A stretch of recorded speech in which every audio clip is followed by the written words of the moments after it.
Welcome to the Level Up Your Band podcast, episode 68.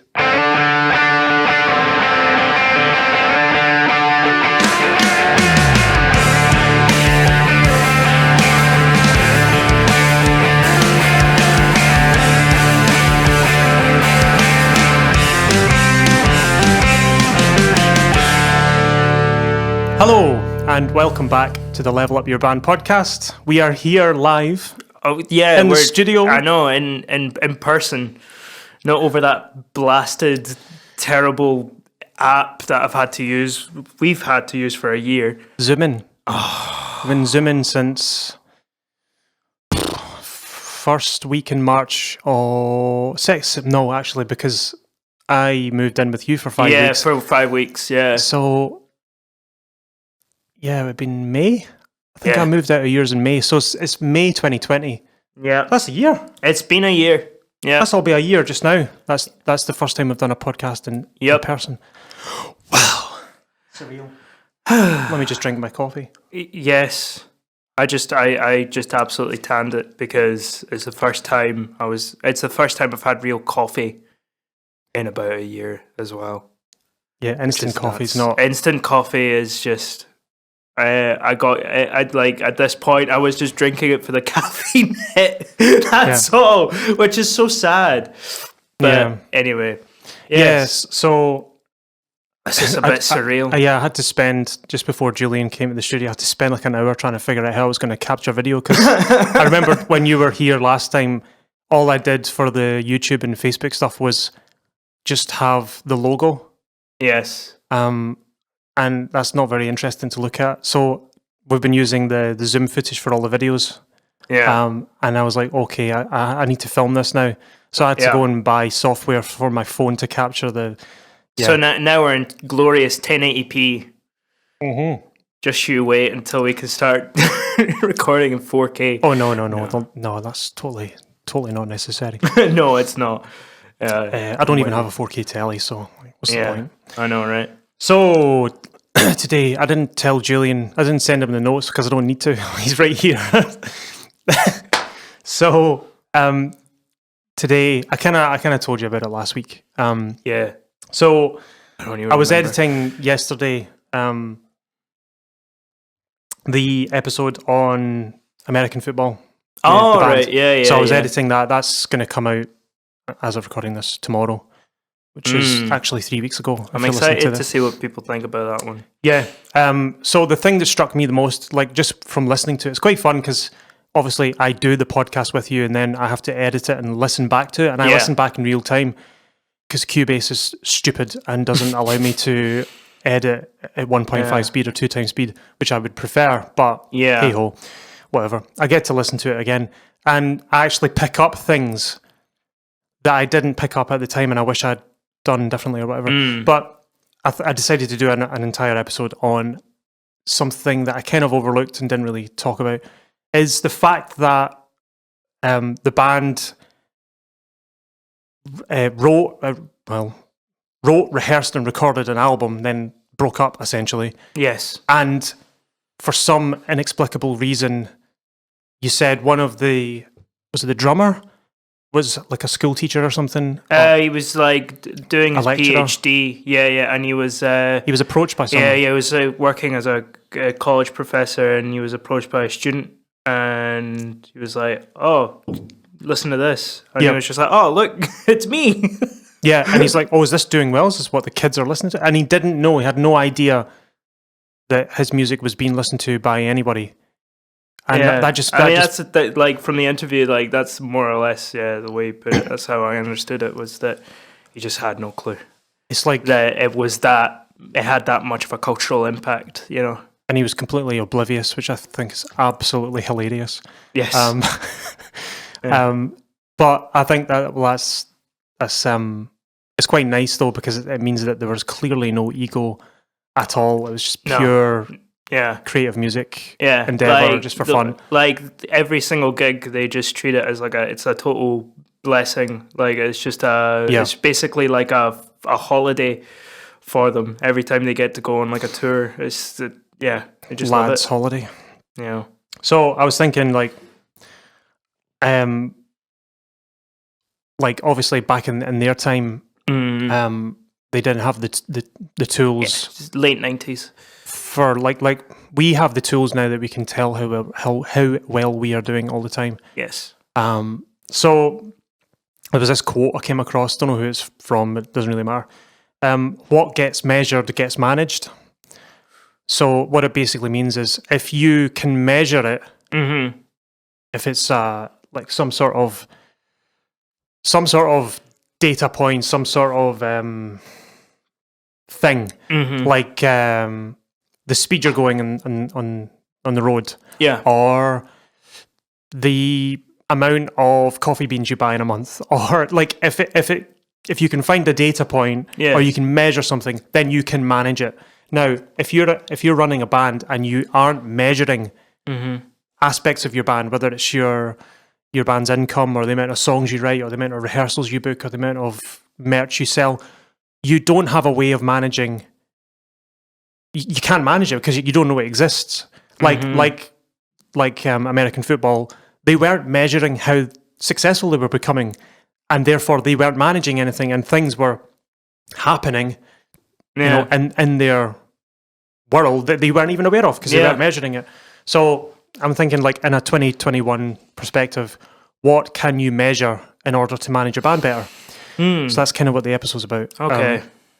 So it's nerdy stat stuff. But it's totally up my street. I love this stuff. Well, I mean, and at the end of it, it's important, man. Like, it's really, yeah. This is the stuff they don't tell you at school. You don't know what you don't know. And if you like these revelations I had just in like running a studio or a wedding band or whatever.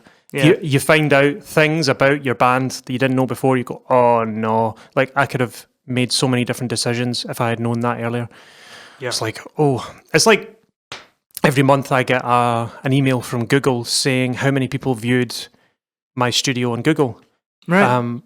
And it was over lockdown. I was feeling really down because the place was shut down and no one was coming in, no one was booking. And I was really, really worried that I would end up back in 2013.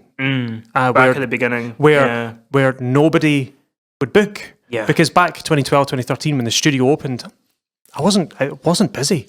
Like, it was really hard to get traction, really hard. Any band will understand this. Like, when you first start, it's so hard to get traction. I get it's the same with any endeavor. It's hard to get off the ground. It's a huge incline to get started. Yeah, totally. Yeah. So I was feeling a bit just disheartened, and then I got this email from Google, and it said, like, in the last, it was like 28 days, there was like nearly 7,000 views on Google, and I was like, whoa!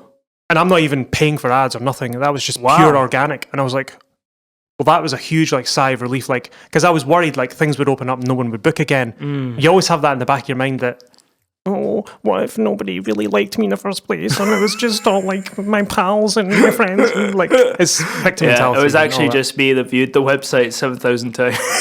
It's just, it was probably me.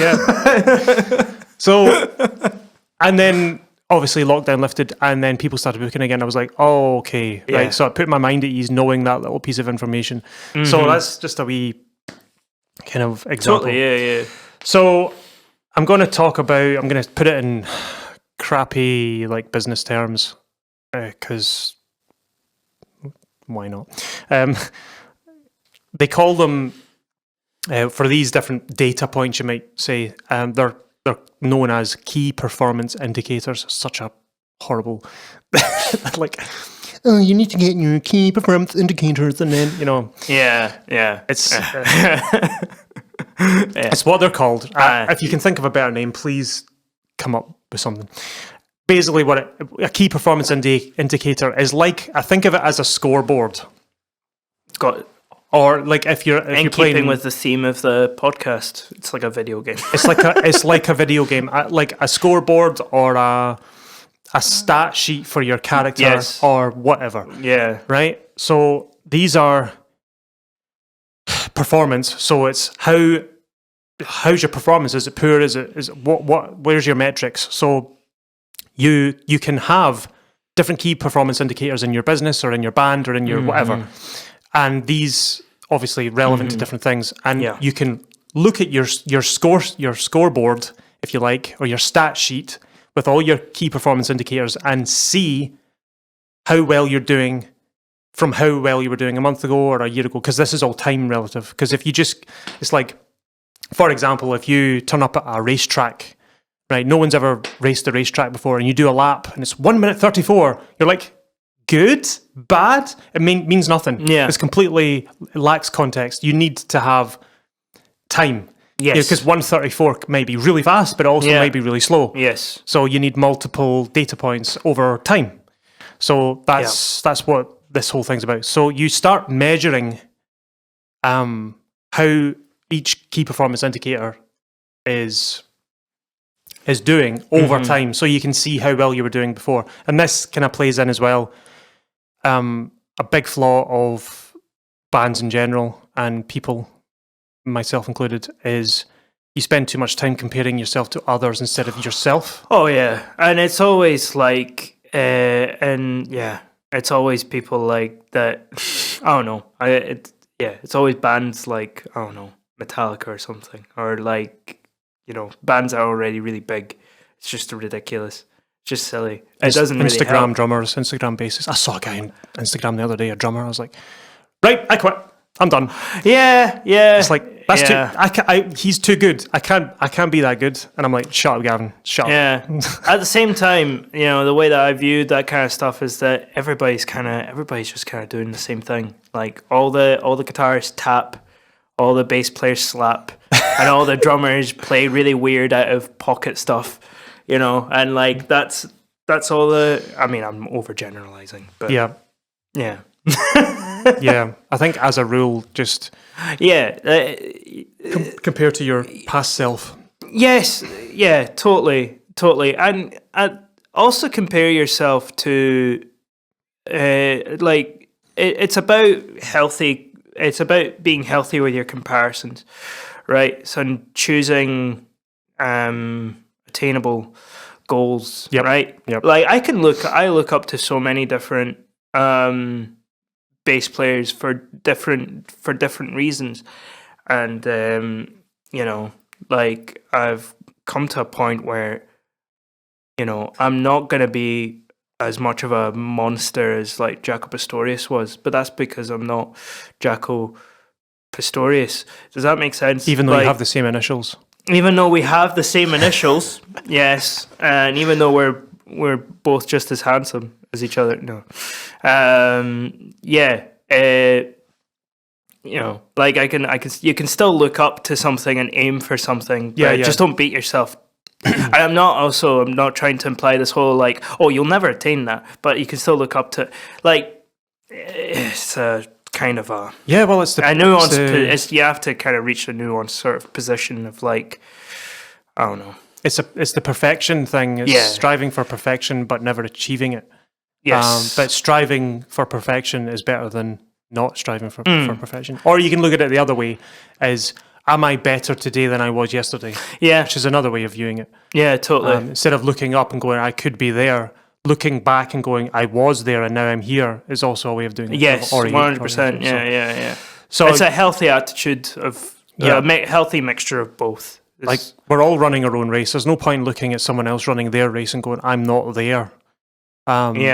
There's no point to that, because you'll never get there, because they're in their own race. You're never going to be running the same race as someone else. It's just silly to you just hurt yourself if you do that. So that's why this I've called it a method for diagnosing a band's failures. So or successes. So this system is really, really good because it allows you to compare yourself now to who you were before, or your band now to your band, what it was before. Yes. And it'll also see like where, if you can follow trends, you can see if we keep on this trend, we'll be at this point in the future. That's where you get like projections. Like if we sold 5 units last month and 10 units this month, maybe it'll be 15 next month or 20 next month. if we follow on this trend, this is just an example, a really bad example. So we'll go on. So, it's like a gauge. So it's like a data point or metric that can be used to gauge a particular aspect of your band. So it's like a number associated with an action, like number of t-shirts sold, songs written, etc. So a key performance indicator should be thought of as a tool for measuring how well your band is doing, similar to how a doctor uses different tools to find out if you're ill. You know, a doctor won't just ask you and go, you know, what seems to be the problem? Oh, blah, blah, blah. Okay, let me get my stethoscope. You're fine. I didn't detect any anomalies. Meanwhile, his leg's been hacked off. It's like, right? So you need multiple points of data to find out. You need lots of different points of data. Yes. To find out what the problems are. So if you look too narrow, you might not find. Like I did with the Google thing. Yeah. Because if I look at my income, it's tanked. Yeah. I'm not making any money. I look at engagement on social media, pretty bad. And I look at all these metrics, I'm going, oh no. But then Google comes in, it's like, whoa, it's doing really well. So I'm like, okay, I just need to widen my purview of data. Yeah. Because I'm missing a very vital point there. People are still clearly engaged on Google, and I didn't know that. And now, like, it's changed my rationale. So, someone who uses key performance indicators can find out the strengths and weaknesses of a band, and it'll help them realize where they need to improve. So, here's some examples of key performance indicators that you can use right now. So, I suggest if you're managing a band, good time to do this now. Get this in place now. You know, before we start gigging, full time, like again. Sit down on like a Google Doc, a blank sheet of paper or whatever, and just jot down all these. You can use these ones if you want, or if you come up with your own that's relevant to your band, then do that as well. And then you can start figuring out how to track them. So, in no particular order, money earned, right? So, bank account, right? We always say like get a bank account, but that's an easy one to track. If you've got bookkeeping software, you can see how much you earn. Some people it's not important, but I mean you're not gonna be if you want to have a sustainable band, you need to have some flow of income to pay for merch and CDs and studio time and rehearsal time and all this. Yeah, venues. You can't expect the musicians to pay out of their own pocket. You want to try and it's like with us anyway. We've always tried to. Eriska has to earn money for itself. Yes, so that we don't have to dip into our pockets. Like we got an artist to do our latest EP artwork, and we managed to pay for the band. Even when we were on tour, like we like meals and stuff. Aside from drinks, I think like we, drinks fair enough, but like food, like essentials, we use the money, the band money for that. Yeah. It just makes it a wee bit less annoying, because there's nothing worse than you're putting loads of effort into a band and then turns out that the band's got no money and you have to fork out £200 or £300 or £400 each. I've been in that situation once or twice where I've been I've maybe done a string of gigs with somebody and I ended up out of pocket, instead of like profiting from that, and it was just like it was soul destroying. Yeah, you don't have to be. You shouldn't be. You shouldn't be. That was a long time ago. I mean, when you're young and you're out of school, it's it's different. Like you're trying to start somewhere, but it's possible to make money as a band, and enough for it to pay for itself anyway. Yeah. So money earned, website views. So if you have a website, www.yourbandname.com, then that website will have traffic, and you can use different apps for measuring traffic. Some website hosting platforms have their own analytics. They're usually pretty limited. I know the ones I use, like Squarespace and Wix and what have you. It's okay, but it's not as detailed as you would like, which is why I use Google Analytics. There are other ones, but it's free. So, and it tells you so much about your visits. It tells you what platform they were on, so iOS or Android, right, or iPad or iPhone or PC or Mac, how long they were on, how many minutes or seconds they were on each page, what buttons they pressed, what age they are, what country they're in, right, everything you would need to know. So it's so detailed in the metrics. Unless they're using a VPN, then you have no idea. So, but the reason why you need all this is because if, say, you're doing a marketing campaign for selling your CDs or your T-shirts or your merch or whatever, and you're advertising on Facebook to all of your fans, and you find out that 80% of your website traffic is 21-year-old to 34-year-old females, 80% of your traffic.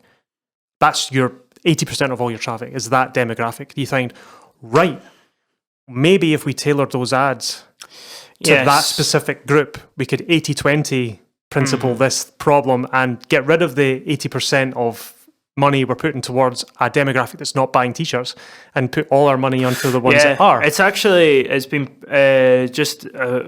kind of adds ties to this, but like it's just a general trope that like most merch sales that you're going to get are from female customers, which is interesting.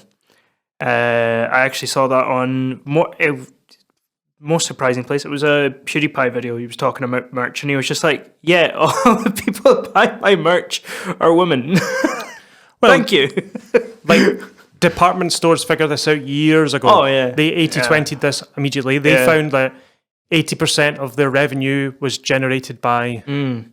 Which is funny when you look at like a lot of bands that I almost feel like a lot of their merch are almost.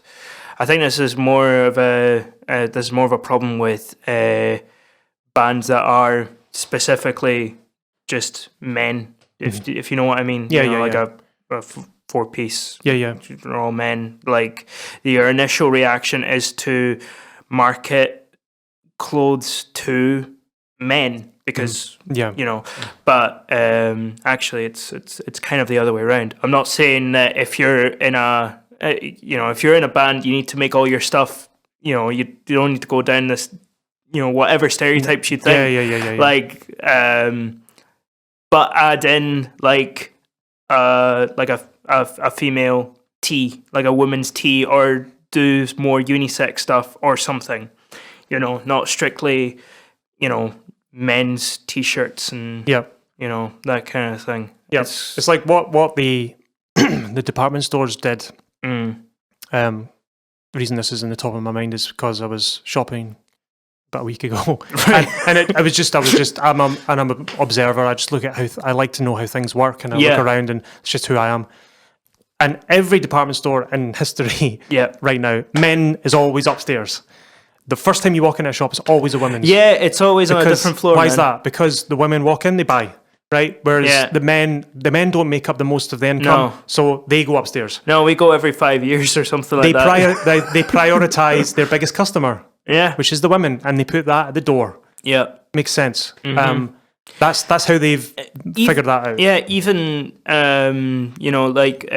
there's more of a trend now for people towards like people are more interested in like secondhand clothing and vintage clothing and stuff. But even when you look at all the apps and all the ads for these ads, they're all like Depop and things like that. Yeah. They're always aimed at women.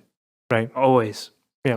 Like even when I get like an ad on YouTube or whatever it is, if it's a Depop ad, it's always women's clothes, and so like even then, it's still, that is the target demographic, Cool. So that's website stuff. So if you have access to all this analytics on your website, then you can get a better picture of what type of people are visiting your stuff. Exactly. Now, this isn't just for your website. This goes across your social media, your Spotify as well, because Spotify has analytics as well. Yep. It tells you what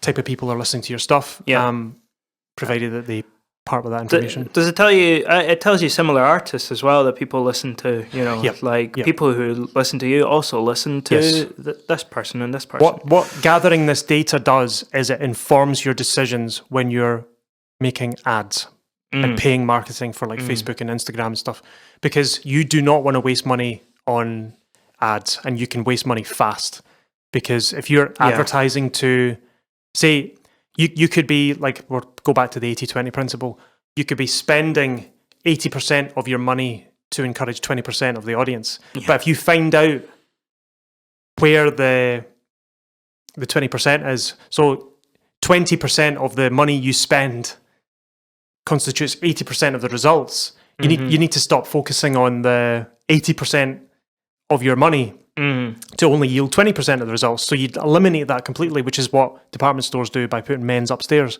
Yep.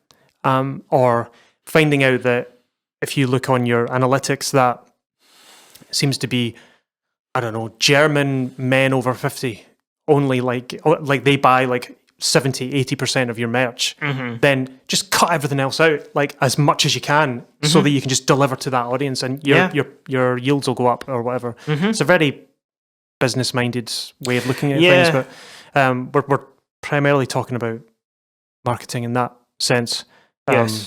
Marketing, like we say this all the time, art and songwriting is for you. Yes. Marketing is for the audience. Got to split that up.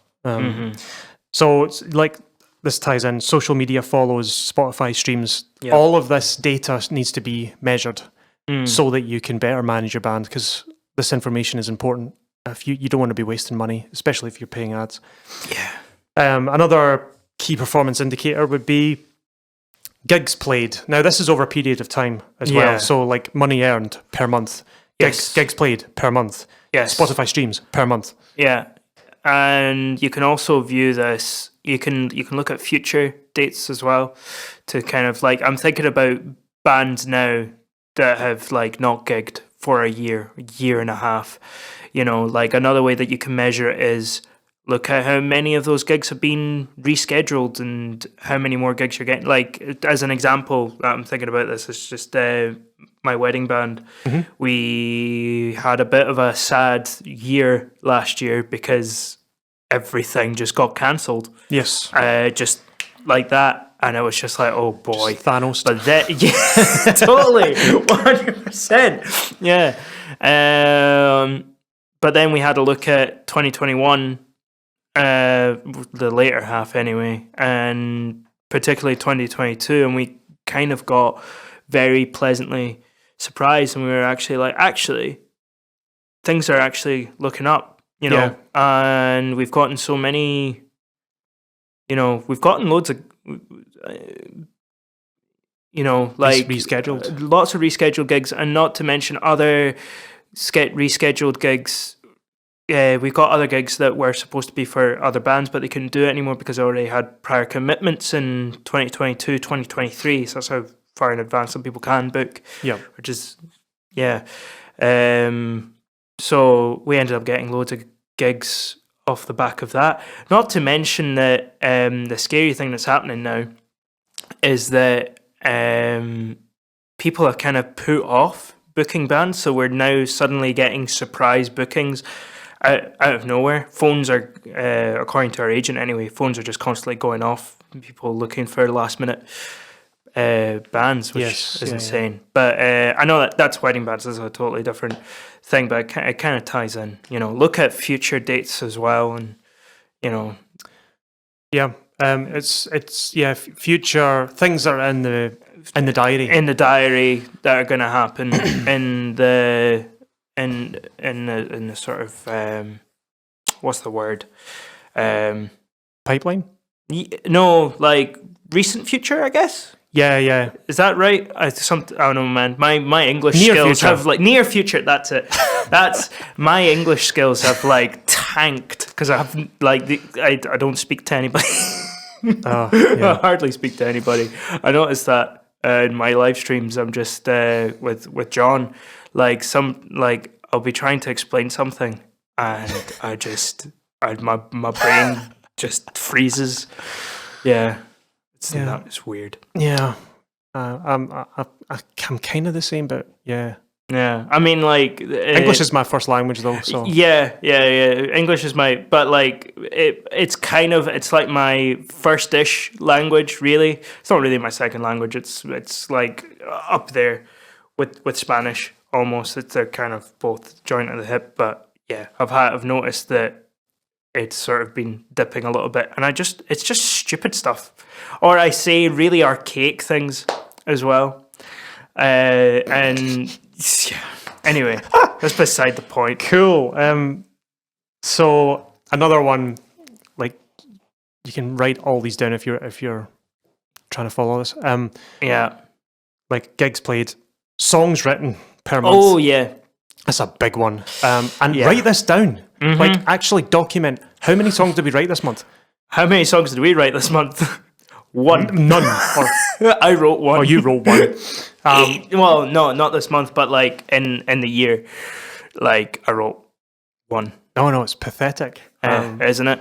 It's really pathetic. And like that's a data point. You need to be measuring this. I know it sounds really like classroom homework kind of vibes, but how do you know if you've got a future with a band? How can you guarantee that you've got a future with a band? If there's things like this you need to keep an eye on. Like you could be booking gigs and booking rehearsals and everything's great, but if there's no new material coming up, that's your future work. Yeah. It's just disappearing. Like if there's no new seeds being planted, like it's going to die.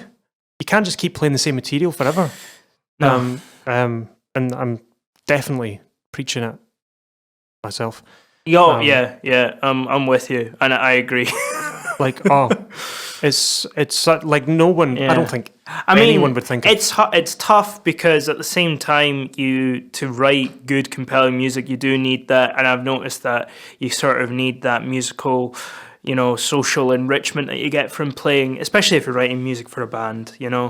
Like I've definitely struggled a lot with composition and writing, and we were kind of talking about that with Aileen as well in the interview.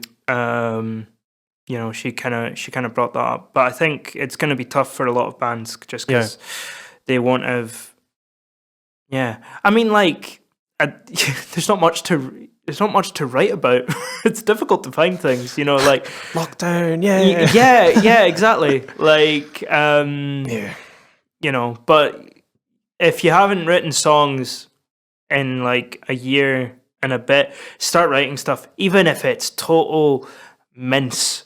Yes. Like, get the mince out, Again, like, 80-20 principle. If 80% of what you write is crap, but the 20%, there's some 20% or 10% or 5% in there that's good, you can take that. Yeah, you can totally take that and use it. Yeah. And you'll find that even then, amongst the rubbish, there will be things there that are good.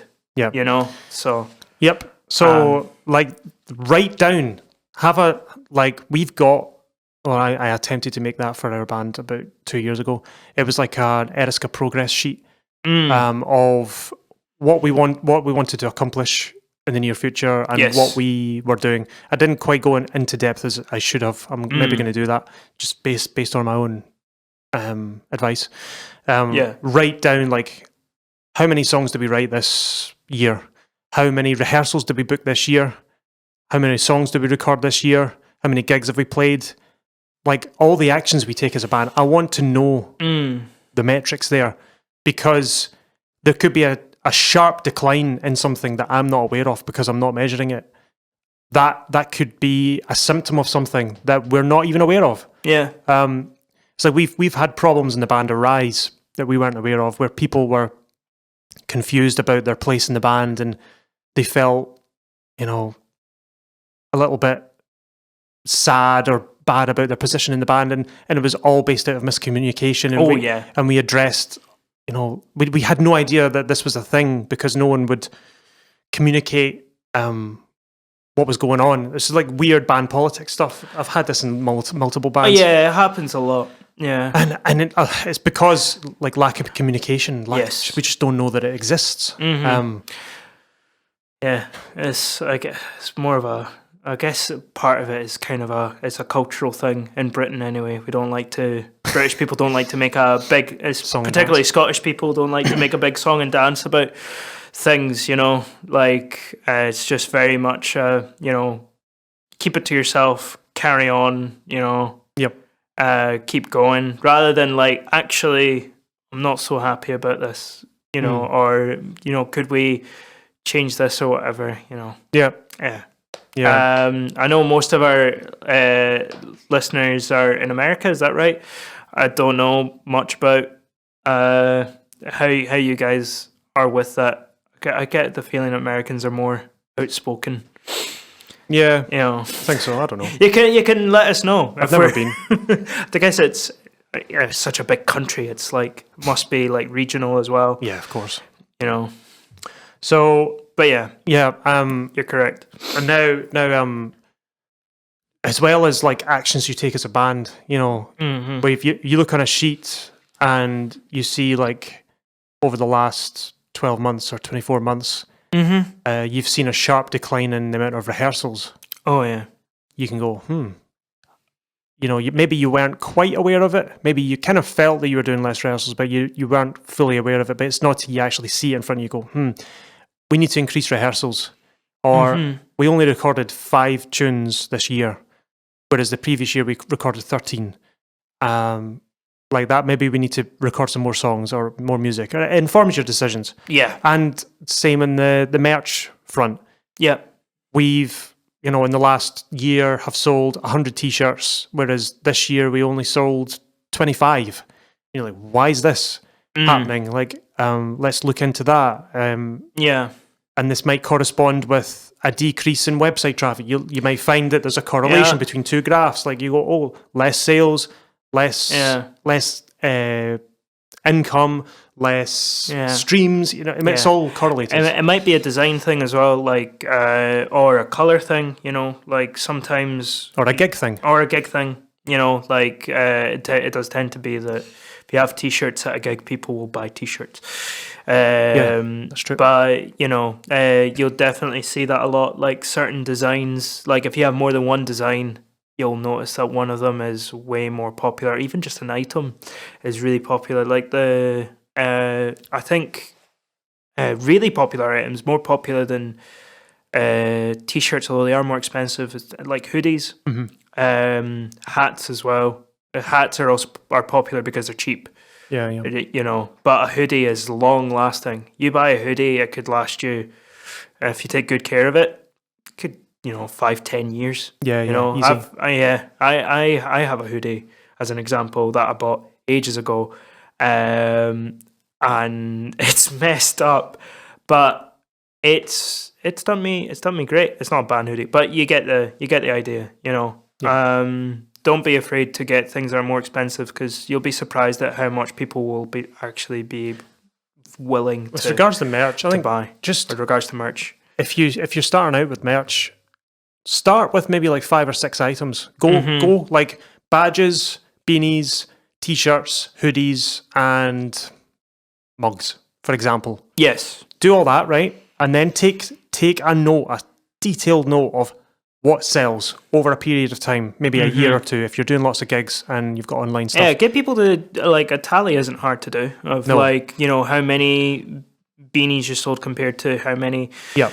Statistics aren't hard to keep a track of. No. It's very simple. And then, again, 80-20 principle. What's selling the most? And I don't mean units. I mean, what's the best profit margin? Yeah. In this case. Yes. And then whatever that is, get rid of everything else and just focus on that one thing or those 2 things. Yes. And then you're just, rather than wasting time selling something that doesn't really sell as well as something else, just eliminate it. Sell it out. Don't buy it again, and just focus on the ones that really work. That's what 80-20 principles are. I mean, about. you could totally manipulate people with like, oh, like last 10 limited edition. Like people fall for that kind of stuff. I fall for that kind of stuff. Yeah, everybody does. Everybody does. Yeah. Flipping, what do you call it? DFS. It's like perpetual sale. Oh, do you know what? One shop that I've noticed, this is a very British thing. One shop that is, I feel, is constantly on a closing down sale is the Works. Do you know the Works? It's like a shop. It's like a bookshop. Of course it's a shop, Julian, you idiot. It's a bookshop. It sells things. But they sell like I don't know, like craft materials and things like that. And every single time I walk past it, it's just like, new stock. Getting rid of everything. It's constantly on sale. Everything is constantly on sale. Scarcity tactics. Yes. Yeah. I know a couple of companies that do that. Anyone who's into audio, Waves plugins, it's become a bit of a joke. Steam, perpetual everything is constantly. There's always a Steam sale. Always. I can remember the days where Waves wasn't in a sale. Oh. Where I bought Waves plugins back in like 2013 for full price. Like I bought the SSL E and G channels, which are great plugins.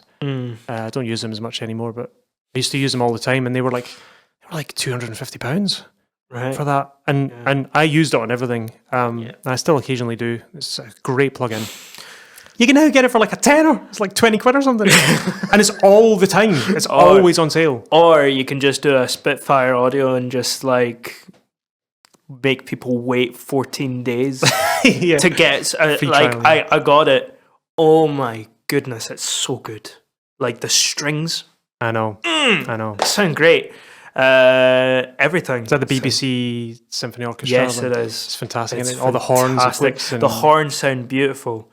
Everything. Even the percussion's like... Yeah. Like the timpani sound great. I wasn't too keen on the bass drum because I wanted to use it on something, but it wasn't as big as I thought it was going to be. Bass drums aren't really that big. No, they aren't.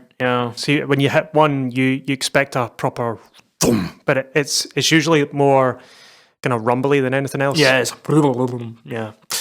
That was a revelation of mine. Like when I first started in orchestras, I wheeled out a bass drum and I was like, so hollow, it just echoes forever. Because I was used to like bass drums on kick drums. Yeah, they're just like...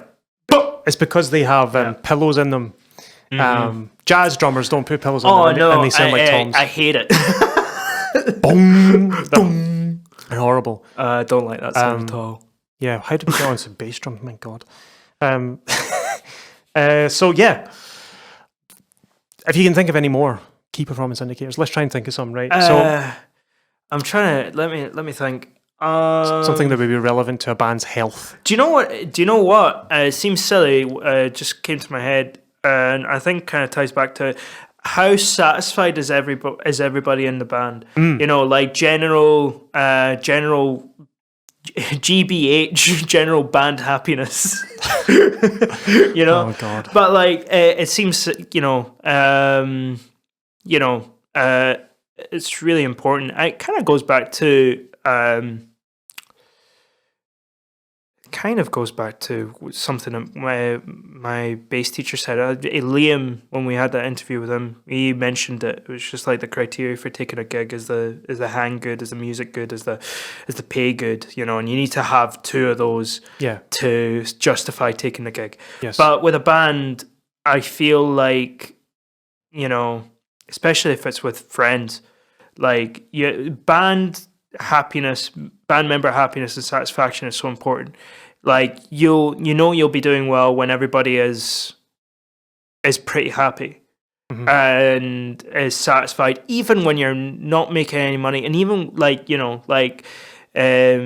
think that's so important. Like if a member of the band is not doing so hot, or if the whole atmosphere is just a little bit more negative than usual, really focus in on that and figure out why, Yep. kind of goes back to what you were saying before. It might be a miscommunication issue, but or something like that. And if it is something like, the whole band is bummed because you're not making any money, well, something could be something as simple as that. It's like, oh, we're not getting any gigs. Well, let's sort that out. Why are we not getting gigs? Let's look into that. Why are people not buying our stuff? But yeah, band happiness. Yeah, it could be very It important. could be obviously like individual stuff, like someone's sick of their day job, or I mean, like sometimes when it's external stuff like that, it can be it can be hard, like because and sometimes those are outliers, like maybe somebody's having problems in the home, or family issues, or like you said, work, whatever. I'm not a therapist or a psychologist or anything like that. I can't give out proper advice, but definitely listen to those band members and try and don't try and help. Just listen. Sometimes trying to fix the problem is not what people need. They don't need you to fix their issues. You just need to just be there and listen. Because at the end of the day, like a band is, it's a weird thing because it's not just a business, or part of it is like that, but the other part of it is it basically becomes like a second family, because that's what it's like, so you need to treat it like that. Yep. And listen to your band members and make sure that they're happy.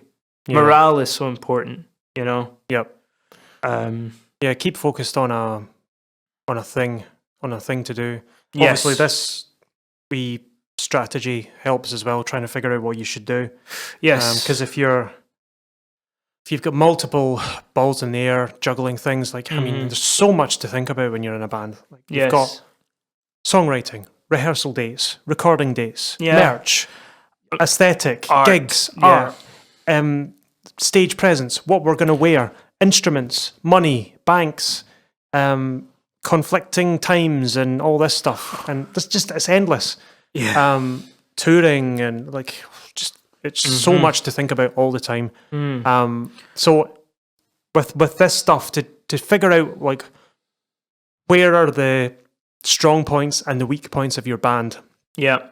It gives you something to aim towards, and if it's a collective thing, like, oh, this is what we are going to be focusing on as a band. Let's go and do this thing. Don't leave anyone out. Like, make sure everyone's got their part and their place so that they can have a stamp on what, put their stamp on it. You don't want to just say, this is what needs to be done and this is what we're going to do. It's like everyone's got their own little thing in the band that they do. Like the singer is good with this, so they can do that, put their stamp on it. Yeah. The bassist is good at that, and they can contribute that and put their stamp on it. And as long as it's all managed cohesively together. Yeah. Because if you're just following orders, like some drone. Oh yeah. Like most 9-to-5 jobs tend to be, as far as I'm aware. Yeah. You're going to be disenfranchised, and you're just going to hate the system. Whereas if the system rewards you for your unique input, then you're rewarded, and the company's rewarded for your creative input. And it's like that's the way it should be. And I just think that if people are unhappy in the band, it tends to be that's the reason. Is because they feel maybe disenfranchised. They don't feel like their voice is being heard, or they're not part of it. Yeah. So they need to be able to give their creative input into something, like put their mark on something, not just musically, just like the way the band runs. Yeah. Yeah. Yeah. Totally. Socially as well, Yeah. So if you can think of any more, just fire them in. If you're doing this at home, for your own Yeah, band. please send us messages and let us know as well if you think of any other. Well, it's all dependent. So there might be some things we've missed that are relevant to you, but not us. So I would recommend jotting all these down. Like, I should measure this, I should measure that, and figure out ways to do it. And there's different software you can use, or not software at all. It's just literally just writing a list. Yep. So measure these over a period of time, like I said, per month or per year, something to give it context. So you can say, we are doing objectively worse or better on this metric from last month or last year, or better, and here's why. Because you could be doing something, you could be spending loads of time on something that's not pushing the needle. Like, you could be wasting so much time on something that you don't actually need to do. Yes. You could, like, I'm trying to think of an example. Like, you could spend like an absolutely enormous amount of time writing what you're going to say to a crowd when you jump up on stage.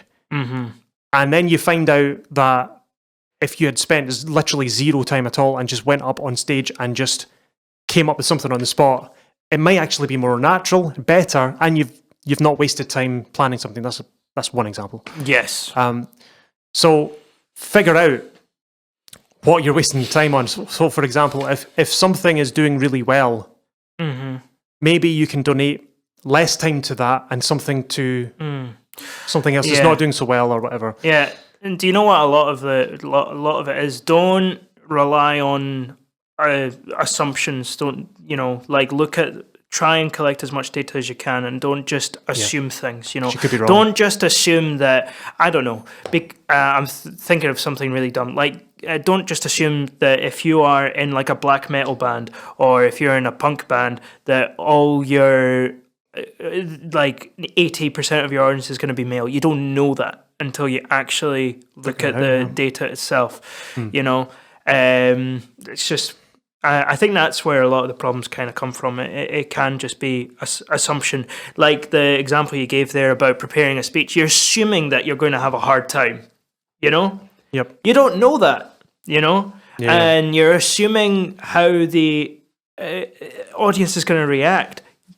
Don't know that. That's why I don't, as somebody, it feels like it's been ages, but like somebody who does most of the audience interaction in our band, I just stopped assuming what people are gonna be like or who was gonna be there, and I just decided I'm just gonna be myself here, and that always works out for the better. Eventually, you learn what flies, what doesn't. What people find funny, what people don't find funny that I think is hilarious, but whatever. Yeah.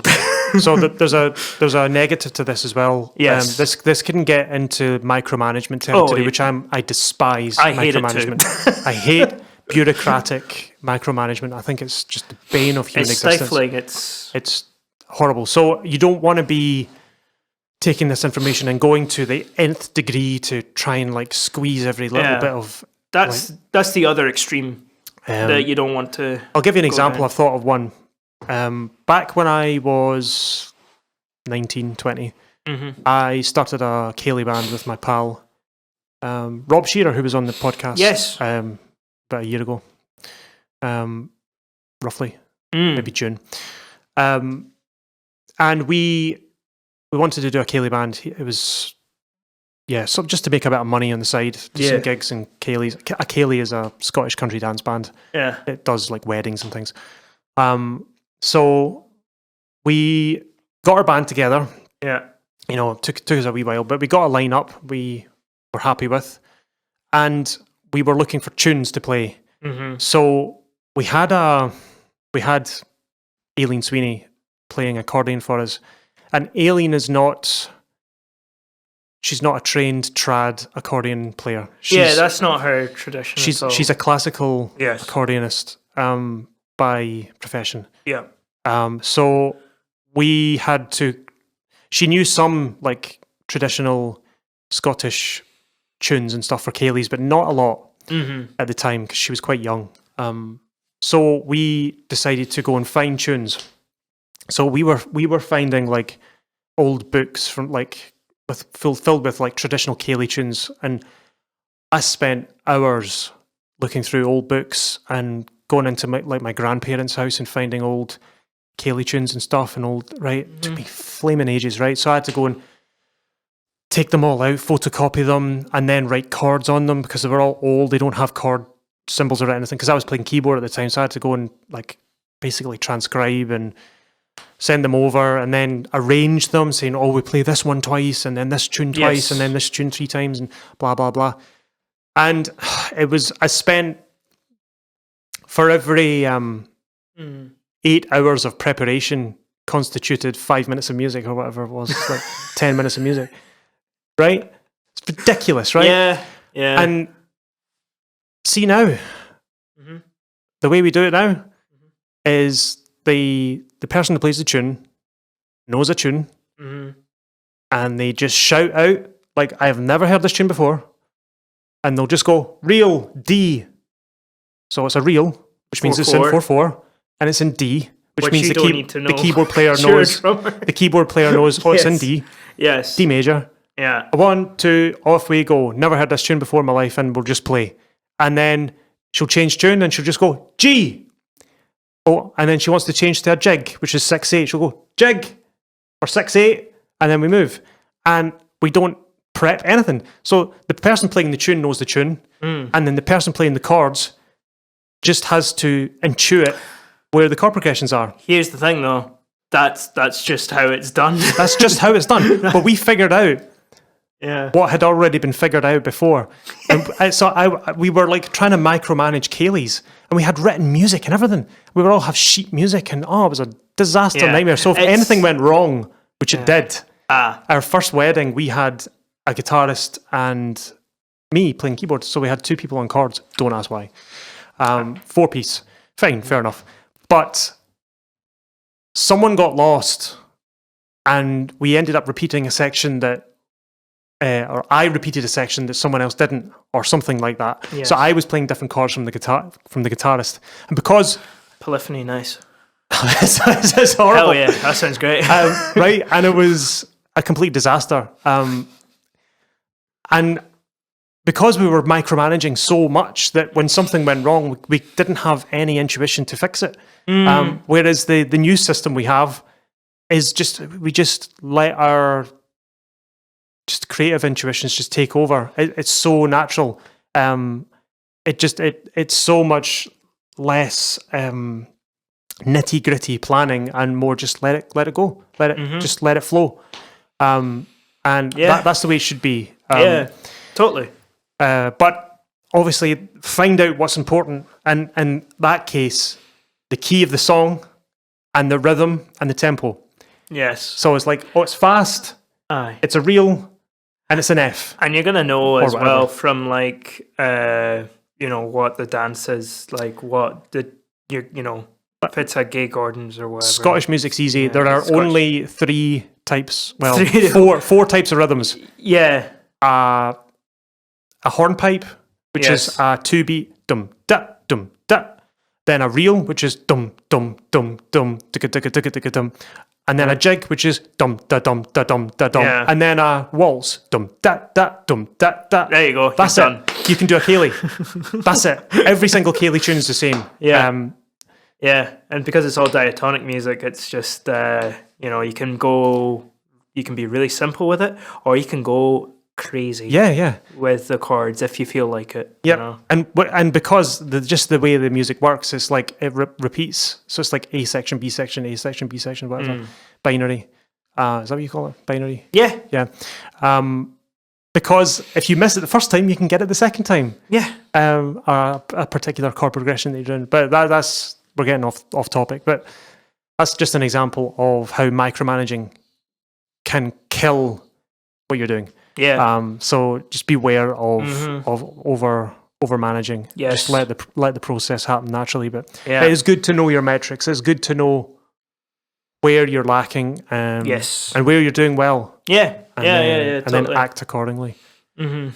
Cool. That was fun. That's pretty much all I had on that. according to the iPad anyway. I've reached the bottom of my page. I did have a wee thing about 80-20, but... I can't remember how many times we said 80-20 in this. Yeah, I like 80-20. It's great. It just works. Yeah, it's great. I was actually reading a book called The 80-20 Principle. I recommend it's good. And it's not just like a business thing, it's a life thing. This guy, it was Richard Koch, I think the guy who wrote the book, this English guy, he works for his own company that he goes around like trying to make them run better. And this is really cool. So he goes into like corporations like, I don't know, Google or something, I don't know, something like that, like really big businesses. And he asks questions like, how many meetings do you do a week? And it's like 25 meetings a week or whatever it is. And he's like, I can approve your effectiveness as a company by simply just getting rid of 80% of the meetings. And they're like, what? We can't do that. We need the meetings. And he's like, I promise you, everywhere I do this, your profitability goes through the roof when you do this, or your time management or whatever. Yeah. And what they find is they get rid of 80% of the meetings, keep the 20% that's really important, and make the rest an email. And the productivity of everybody goes up because everybody hates meetings. Everybody and their granny hates meetings. They're just sitting around. Oh, it's a time sink and a half. Right? Yeah. You have to give up your work so you can go and sit in a room and listen to people prattle on about stuff in an office. Or you could just be getting on with your work. And then if there are, like, occasionally, think about this, right? If anyone's had Zoom meetings with their bands, which I have had, yes, I bet you £1 million that 20% of those Zoom meetings, or 20% of the actual single Zoom meeting, was actually relevant information. Yeah. The rest of it was just filler. That was just a waste of time. Yeah. To be fair, when we've had band meetings, it was more as a social thing rather than like a let's do a thing. What can we do? You know, just because that aspect of it is important. You know. Yeah. No, you're totally right. I think, and yeah, just spot on. I was gonna add something to that, but no. Sorry. No, don't be silly. It was just me and my smooth brain. So like it's such a good tool to like just improve your life, because you spend so much time doing things that are like just not constituting any results in like happiness or money or just general human flourishing.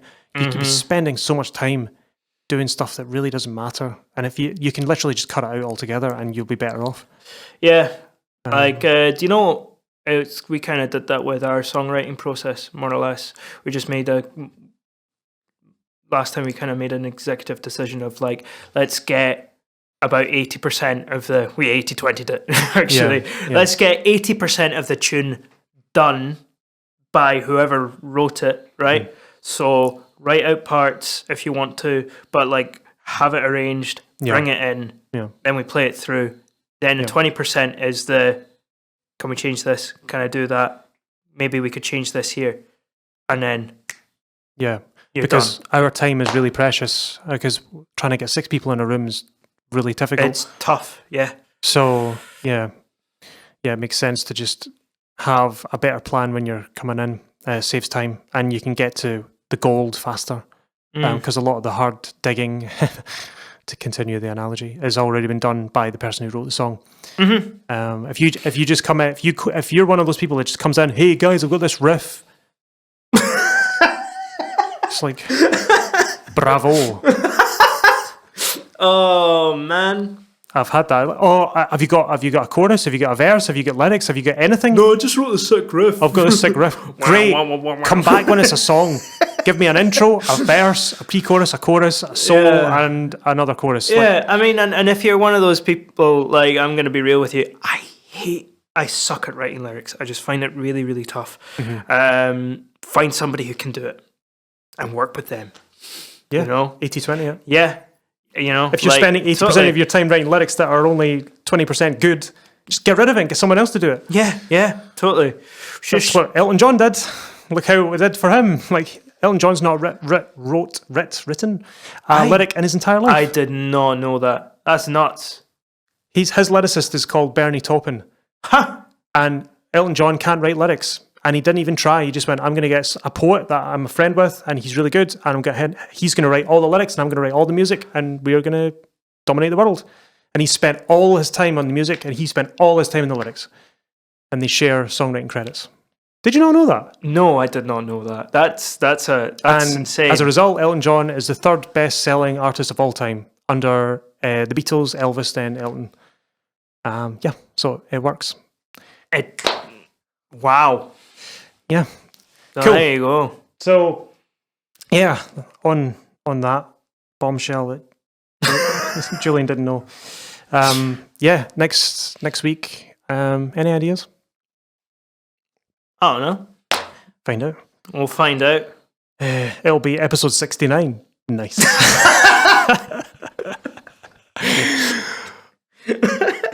How to manage sexual tension in the band. Okay. No. Right. Cool. So if you're enjoying the podcast, please let us know. Send us a message, leave us a comment if you can leave comments, and leave us a good rating, whether it be 5 stars or a like or something. Yeah. It's greatly appreciated. Yeah. And feel free to get in touch about any ideas that you have, or if you want us to, expand on something we've talked about. Happy to go back on it. We don't know everything. So yeah, cool. We'll try and figure out something. Oh yeah, for episode 69. Yeah. So why you should not have girlfriends in the recording studio. Yeah. Cool. On that note, hope you all have a good week and enjoy the podcast. And we'll see you next time. Bye.